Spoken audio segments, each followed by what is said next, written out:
God bless you pastor जी, खुदा आपको बरकत दे। और मैं खुदा के खादम, खुदा के रसूल पास्टर बुकर साहब से गुजारिश करूंगा कि वो अपनी आंख को बंद करें और आज के जिंदा कलाम को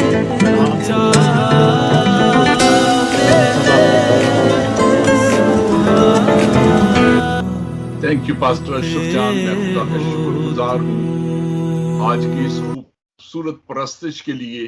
और आइए अब हम खुदा की जिंदगी बख्श कलाम की तरफ तवज्जो दें। मुकद्दस लूका की इंजील और उसका 24वां बाब और उसकी 44वीं आयत से लेकर 49 तक। Gospel of Luke chapter 24 verse 44 to 49।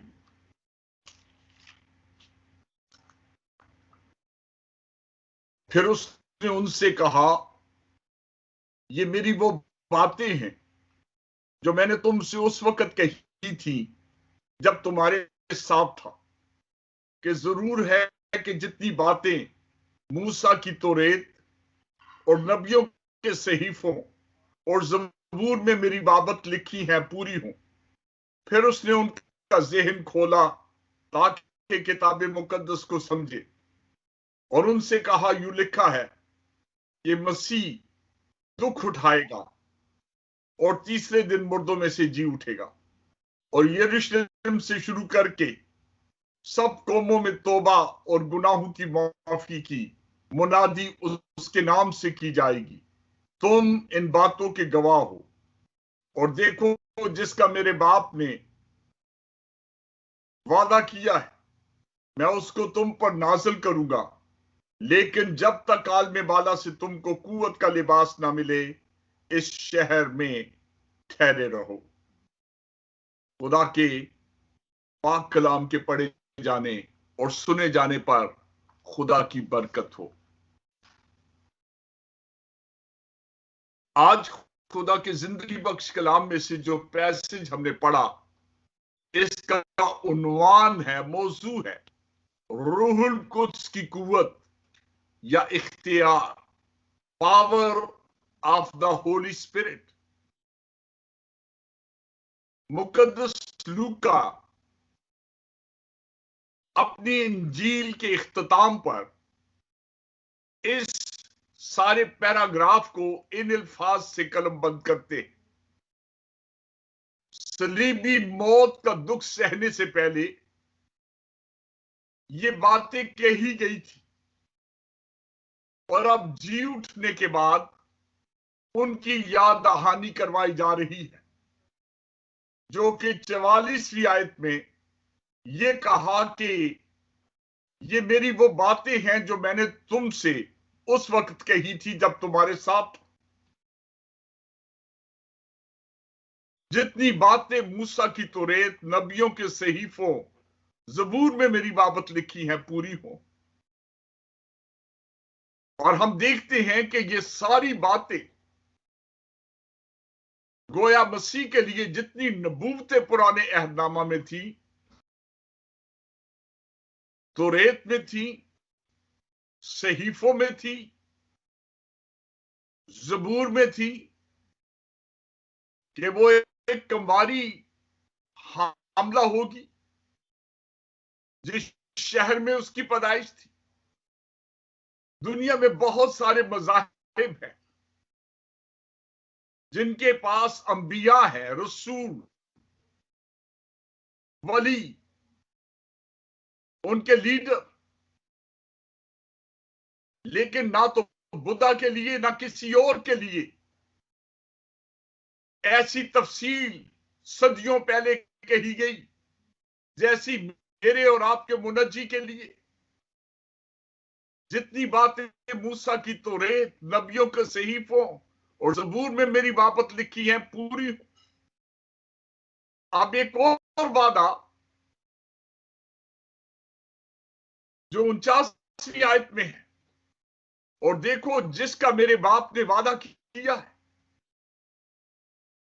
उसको तुम पर नाजिल करूंगा। अब ये बातें, जैसे मैंने कहा कि मुकद्दस लूका, जो लूका की इंजील के मुसन्निफ हैं। रूहुल कुद्स के वसीला से उन्होंने इस इंजील को तहरीर किया और एमाल की किताब भी, जो कि मुकद्दस लूका की इंजील का कंटिन्यूएशन है, क्योंकि जहां लूका की इंजील खत्म होती है वहां एमाल की किताब के पहले बाब में हम देखते हैं वो शुरू होती। एमाल की किताब के पहले बाब की दूसरी आयत में लिखा है, उस दिन तक जिसमें वो उन रसूलों को जिन्हें उसने चुना था रूहुल कुद्स के वसीला से हुक्म देकर ऊपर उठाया गया। उसने दुख सहने के बाद बहुत से सबूतों से अपने आप को उन पर जिंदा जाहिर भी किया। चुनाचे वो 40 दिन तक उन्हें नजर आता और खुदा की बादशाही की बातें कहता रहा। आप जानते हैं संडे को हमने ईद पेंतिकोस्त मनाए और ईद पेंतिकोस्त जो है लफ्ज, ये 50वां दिन है। अब मसीह खुदावंद के 40 दिनों के नजर आने के बाद जब वो आसमान पर उठाए गए, चौथी आयत में लिखा है, और उनसे मिलकर उनको हुक्म दिया कि यरूशलेम से बाहर ना जाओ, बल्कि बाप के उस वादा के पूरे होने के मुंतजिर रहो जिसका जिक्र तुम मुझसे सुन चुके हो। और 10वीं आयत में लिखा है कि ये बातें कह के और उसके जाते वक्त जब वो आसमान की तरफ गौर से देख रहे थे तो देखो 2 मर्द सफेद पोशाक पहने उनके पास आ खड़े हुए और कहने लगे, आए गलीली मर्दों, तुम क्यों खड़े आसमान की तरफ देखते हो? यही यीशु जो तुम्हारे पास से आसमान पर ऊपर उठाया गया, इसी तरह फिर तुम्हारे पास आएगा जिस तरह तुमने उसे आसमान पर जाते देखा। अब आसमान पर जाने के बाद ये वादा जो किया गया था, जिसका मेरे बाप ने वादा किया है, उसको तुम पर नाजिल करूंगा। तो इस पैगाम को लेकर पहले बाप की 14वीं आयत में लिखा है, ये सब के सब चंद औरतों और यीशु की मां मरियम और उसके भाइयों के साथ एक दिल होकर दुआ में मशगूल रहे। मैं खुदा का शुक्र करता हूं मुकद्दसा मरियम के लिए, जो कि एक मुबारक खातून ठहराई गई। वो इस जमायत का हिस्सा बनकर रूहुल कुद्स का इंतजार करने लगी। ये सब के सब चंद औरतों और यीशु की मां मरियम और उसके भाइयों के साथ एक दिल होकर दुआ में मशगूल रहे। मरकज के बालाखाना में बाइबल की तारीख बताती है कि ये लोग रूहुल कुद्स का इंतजार कर रहे थे। और 15वीं आयत में लिखा है, और उन्हीं दिनों पतरस भाइयों में से जो तखमीनन 120 शख्सों की जमायत थी खड़ा होकर कहने लगा। रूहुल कुद्स का नुज़ूल जिन लोगों पर हुआ वो 120 लोग थे। दूसरे बाब में लिखा है कि जब ईद पेंतिकोस्त का दिन आया वो सब एक जगह जमा थे कि यकायक आसमान से ऐसी आवाज आई जैसे जोर की आंधी का सन्नाटा होता है, और उससे सारा घर जहां वो बैठे थे गूंज गया, और उन्हें आग के शोला की सी फटती जुबानें दिखाई दी और उनमें से हर एक पर आ ठहरी, और वो सब रूहुल कुद्स से भर गए और गैर जुबानें बोलने लगे जिस तरह रूह ने उन्हें बोलने की ताकत बख्शी। रूहुल कुद्स से भर के, रूहुल कुद्स से की मामूली का निशान ये है, एविडेंस ये है कि वो गैर जुबानें बोलने लगे।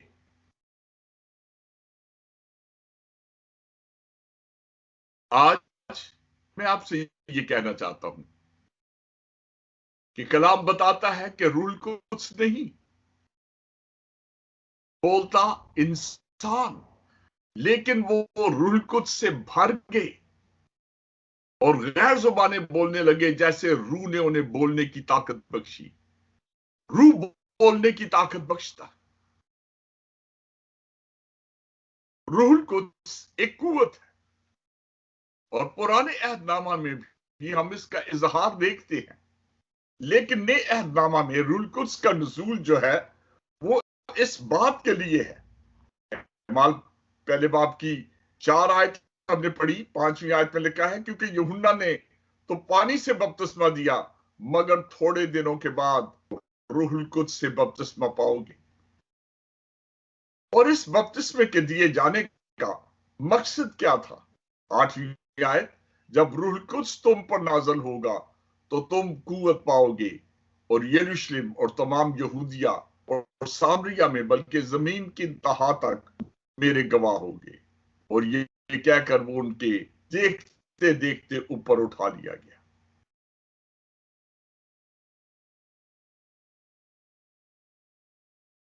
रूहुल कुद्स गवाही के लिए दिया गया, लेकिन रूहुल कुद्स की कुव्वत और कुदरत जब पुराने अहदनामा में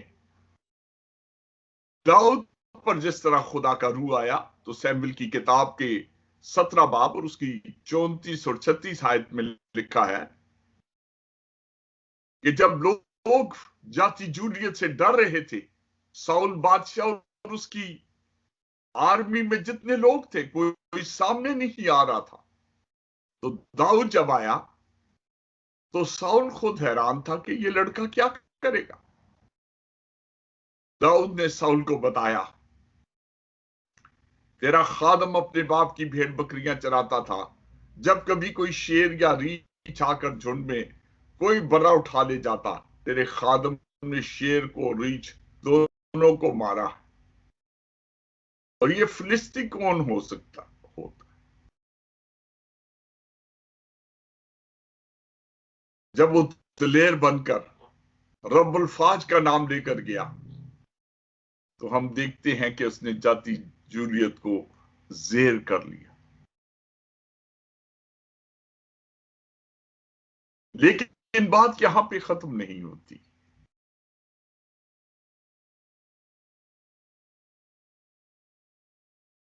फिर जब आगे वो बढ़ा, तो कज़ात की किताब के 14वें बाब में एक दूसरी तस्वीर हमें नजर आती है। जैसे दाऊद ने कहा कि ये फिलिस्ती, ये नामख्तून फिलिस्ती उनमें से एक की मानद होगा, उस शेर या रीछ की तरह। उसने जिंदा खुदा की फौजों की फजीयत की है, और हम देखते हैं कि उसके एक ही पत्थर से वो ढेर हो गया, उसी की तलवार से उसने उसकी गर्दन उड़ाई।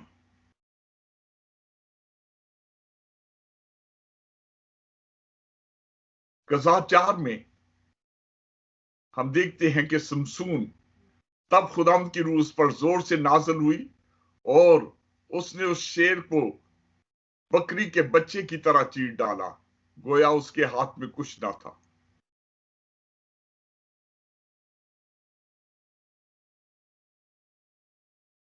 आज खुदा के लोगों, 3 बातें मैं पाकरू के ताल्लुक से बताना चाहता हूं।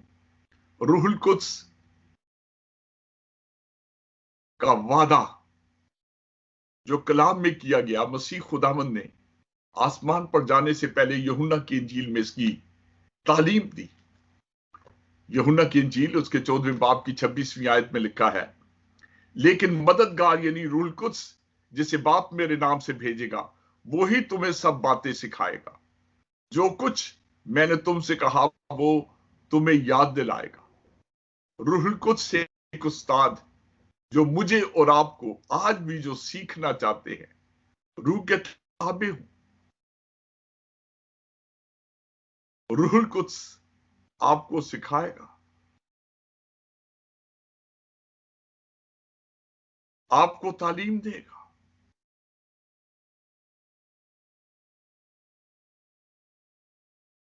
यूहन्ना 15:26 गवाही देगा तुम्हारे अंदर रहकर। इसीलिए पालूस ने रोमियो 8:16 में कहा, रूह खुद हमारी रूह के साथ मिलकर गवाही देता है कि हम खुदा के फर्जंद। रूह खुद हमारी रूह के साथ, हम खुदा के फर्जंद हैं। जब शागिर्द उदास हो रहे थे कि मसीह उनका आका उनसे जुदा हो जाएगा। तो यूहन्ना 16 बाब की 7वीं और 8वीं आयत में खुदा ने कहा, मेरा जाना तुम्हारे लिए फायदेमंद है, क्योंकि अगर मैं ना जाऊं तो वो मददगार तुम्हारे पास ना आएगा, लेकिन अगर जाऊंगा तो उसे तुम्हारे पास भेज दूंगा।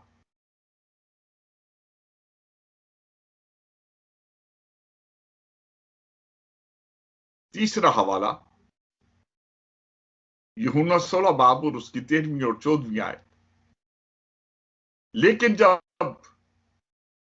वो यानी रूहे हक आएगा तो तुमको तमाम सच्चाई की राह दिखाएगा, इसलिए कि वो अपनी तरफ से ना कहेगा, लेकिन जो कुछ सुनेगा वही कहेगा और तुम्हें आइंदा की खबरें देगा। रूहे हक।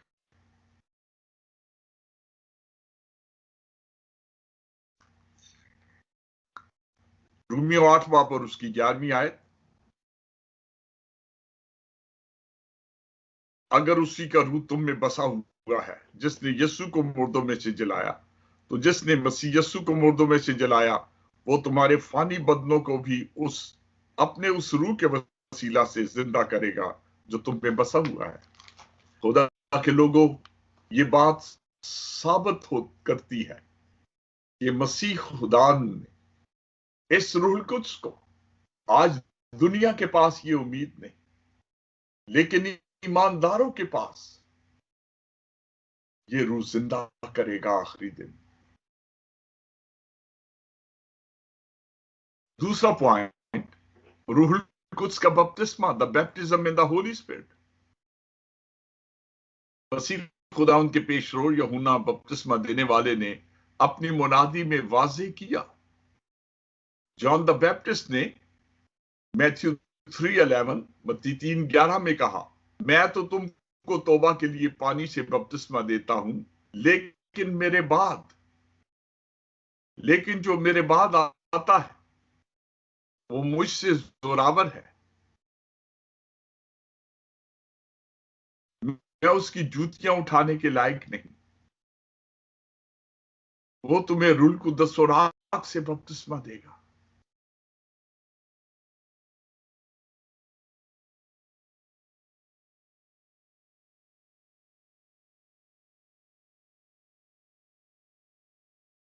एमाल की किताब में हमने बड़ा वाज़ेह तौर पे पढ़ा, पहले बाब की 4, 5वीं आयत में, कि उस वादा के पूरा होने के मुंतजिर रहो, और उनसे मिलकर उनको हुक्म दिया, यरूशलेम से बाहर ना जाओ, बाप के उस वादा के पूरा होने के मुंतजिर रहो जिसका जिक्र तुम मुझसे सुन चुके।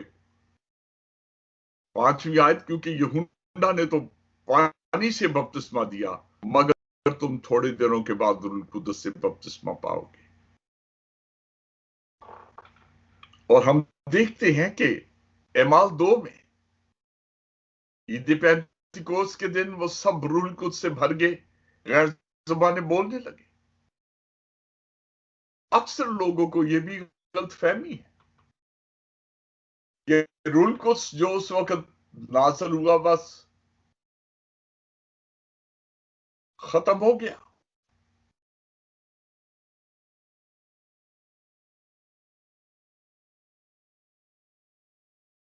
लेकिन हम देखते हैं एमाल 8 बाब में सामरिया में जब रूह कुद्स का नुज़ूल होता है, फिलिप्पस जो खुदा का मुबशर है, सामरियों ने कलाम जब सुना तो वो तब्दील हो गए। यरूशलेम की कलीसिया ने पतरस और यूहन्ना को भेजा कि उनके लिए दुआ करें कि वो रूह कुद्स पाए। इसी तरह एमाल नामे बाप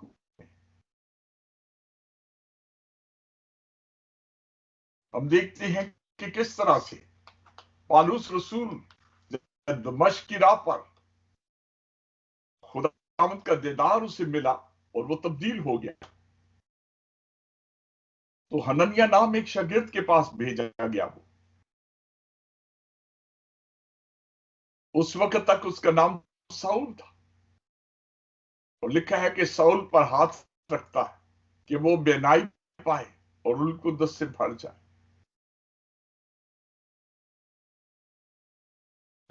खुदा के लोगों, आज इस तीसरे पॉइंट में हम रूह कुद्स की नेमतें देखते हैं, the gifts of the Holy spirit. पहला ग्रंथियों 12 बाब और उसकी 4 से 11 आयत तक अगर पढ़े तो वहां पर लिखा है कि नेमतें तो तरह तरह की है मगर रूह एक ही है। और फिर लिखा है खिदमतें भी तरह तरह की है मगर खुदावंद एक ही है। 7वीं आयत, लेकिन रूह का ज़हूर हर शख्स में फायदा पहुंचाने को है।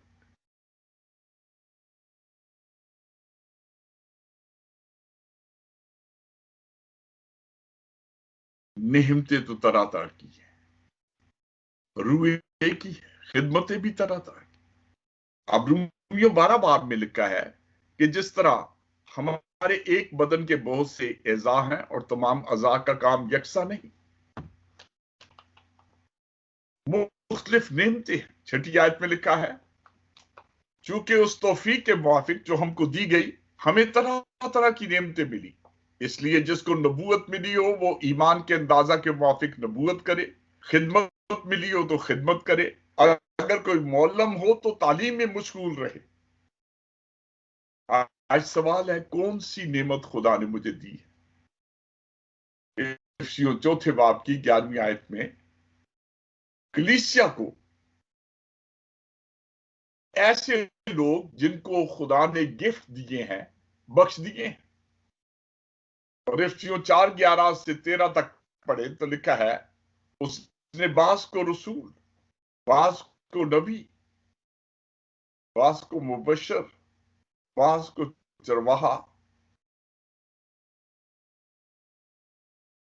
ये सारी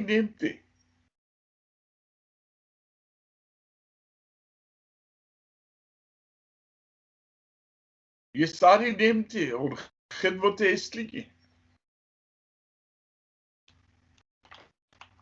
आज रसूल की नेमत से मुराद ये है कि रसूल जहां कहीं गया, पालूस रसूल ने जिस तरह से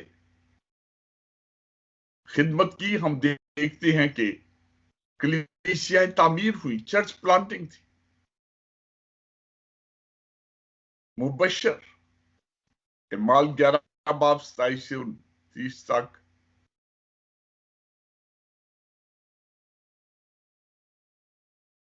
इमाल 11 में हम देखते हैं कि उन दिनों में चंद नबी यरूशलेम से अंताकिया में आए। उनमें से एक जिसका नाम अगबस था, खड़े होकर रूह की हदायत से जाहिर किया कि तमाम दुनिया में काल पड़ेगा, और ये कुदूस के अहद में वाक़या हुआ। इमालात में हम मुबशराना खिदमत को देखते हैं। फिलिप्पस के वसीला से कितना सारा काम मुबशराना हुई खिदमत। अब इन सारी बातों का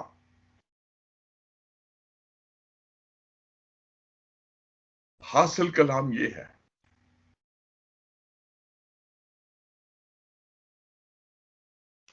आपके पास कौन सी नेमत है? कैसी नेमत की आप आरजू करते हैं? क्योंकि पहला कुरिन्थियों 14 में लिखा है, रूहानी नेमतों की आरजू रखो। अगर आप अभी तक आपको रूहुल कुद्स नहीं मिला तो मजीद ताखीर न करें, आज ही दुआ करें।